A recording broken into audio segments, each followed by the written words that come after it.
Bilangan pasal 14. Pemberontakan umat Israel. Lalu segenap umat itu mengeluarkan suara nyaring, dan bangsa itu menangis pada malam itu. Bersungut-sungutlah semua orang Israel kepada Musa dan Harun. Dan segenap umat itu berkata kepada mereka, "Ah, sekiranya kami mati di tanah Mesir, atau di padang gurun ini. Mengapakah Tuhan membawa kami ke negeri ini, supaya kami tewas oleh pedang, dan istri serta anak-anak kami menjadi tawanan? Bukankah lebih baik kami pulang ke Mesir?" Dan mereka berkata seorang kepada yang lain, "Baiklah, kita mengangkat seorang pemimpin, lalu pulang ke Mesir." Lalu sujudlah Musa dan Harun di depan mata seluruh jemaah Israel yang berkumpul di situ. Tetapi Yosua bin Nun dan Kaleb bin Yefune, yang termasuk orang-orang yang telah mengintai negeri itu, mengoyakkan pakaiannya dan berkata kepada segenap umat Israel, "Negeri yang kami lalui untuk diintai itu adalah luar biasa baiknya.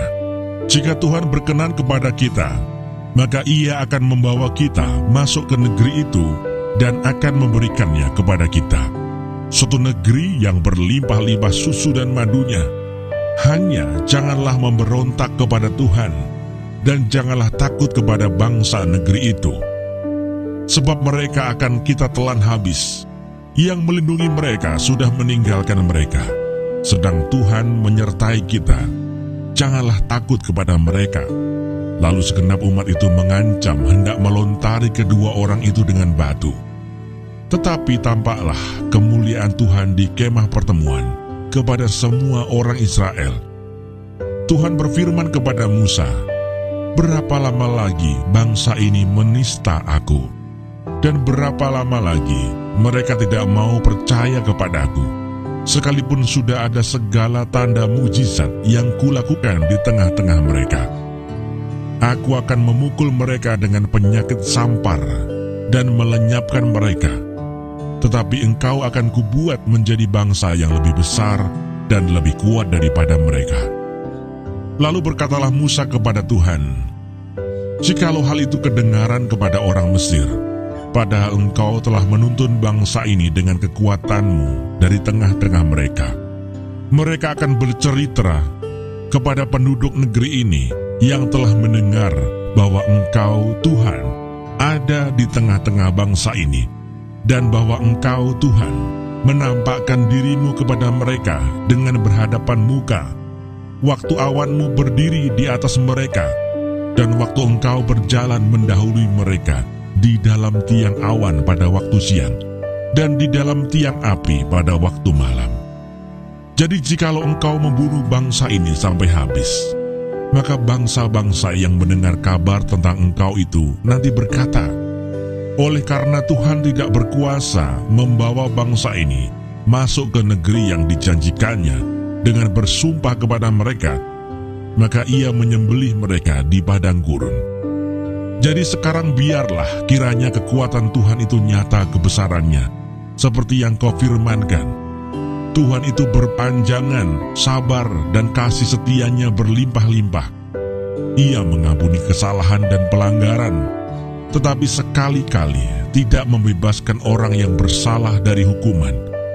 Bahkan Ia membalaskan kesalahan bapa kepada anak-anaknya, kepada keturunan yang ketiga dan keempat. Ampunilah kiranya kesalahan bangsa ini sesuai dengan kebesaran kasih setiamu, seperti engkau telah mengampuni bangsa ini mulai dari Mesir sampai kemari. Berfirmanlah Tuhan, Aku mengampuninya sesuai dengan permintaanmu. Hanya demi aku yang hidup dan kemuliaan Tuhan memenuhi seluruh bumi. Semua orang yang telah melihat kemuliaanku dan tanda-tanda mukjizat yang kuperbuat di Mesir dan di padang gurun, namun telah 10 kali mencobai aku dan tidak mau mendengarkan suaraku, pastilah tidak akan melihat negeri yang kujanjikan dengan bersumpah kepada nenek moyang mereka. Semua yang menista aku ini tidak akan melihatnya. Tetapi hambaku Kaleb, karena lain jiwa yang ada padanya, dan ia mengikut aku dengan sepenuhnya, akan kubawa masuk ke negeri yang telah dimasukinya itu, dan keturunannya akan memilikinya. Orang Amalek dan orang Kanaan diam di lembah. Sebab itu, berpalinglah besok dan berangkatlah ke padang gurun, ke arah Laut Teberau. Lagi berfirmanlah Tuhan kepada Musa dan Harun, berapa lama lagi umat yang jahat ini akan bersungut-sungut kepadaku? Segala sesuatu yang disungut-sungutkan orang Israel kepadaku telah kudengar. Katakanlah kepada mereka, demi aku yang hidup, demikianlah firman Tuhan, bahwasanya seperti yang kamu katakan di hadapanku, demikianlah akan kulakukan kepadamu.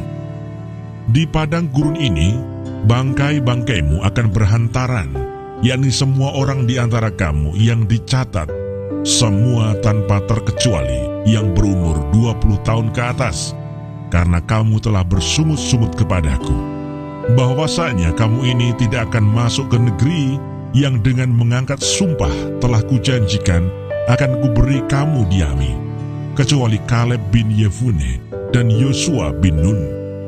Tentang anak-anakmu yang telah kamu katakan, mereka akan menjadi tawanan, merekalah yang akan kubawa masuk, supaya mereka mengenal negeri yang telah kamu hinakan itu. Tetapi mengenai kamu, bangkai-bangkaimu akan berhantaran di padang gurun ini, dan anak-anakmu akan mengembara sebagai penggembala di padang gurun 40 tahun lamanya, dan akan menanggung akibat ketidaksetiaan sampai bangkai-bangkaimu habis di padang gurun. Sesuai dengan jumlah hari yang kamu mengintai negeri itu, yakni 40 hari, 1 hari dihitung 1 tahun, jadi 40 tahun lamanya, kamu harus menanggung akibat kesalahanmu, supaya kamu tahu rasanya jika aku berbalik daripadamu. Aku Tuhan yang berkata demikian. Sesungguhnya aku akan melakukan semuanya itu kepada segenap umat yang jahat ini, yang telah bersepakat melawan aku. Di padang gurun ini, mereka akan habis, dan disinilah mereka akan mati. Adapun orang-orang yang telah disuruh Musa untuk mengintai negeri itu, yang sudah pulang dan menyebabkan segenap umat itu bersungut-sungut kepada Musa, dengan menyampaikan kabar busuk tentang negeri itu, orang-orang itu mati kena tulah di hadapan Tuhan. Tetapi yang tinggal hidup dari orang-orang yang telah pergi mengintai negeri itu, hanyalah Yosua bin Nun dan Kaleb bin Yefune. Serangan ke bagian selatan gagal. Setelah Musa menyampaikan perkataan ini kepada semua orang Israel, maka berkabunglah bangsa itu dengan sangat. Dan keesokan harinya, bangunlah mereka pagi-pagi hendak naik ke puncak gunung sambil berkata, sekarang kita hendak maju ke negeri yang difirmankan Tuhan itu. Memang kita telah berbuat dosa. Tetapi kata Musa, mengapakah kamu hendak melanggar titah Tuhan? Hal itu tidak akan berhasil. Janganlah maju, sebab Tuhan tidak ada di tengah-tengahmu, supaya jangan kamu dikalahkan oleh musuhmu.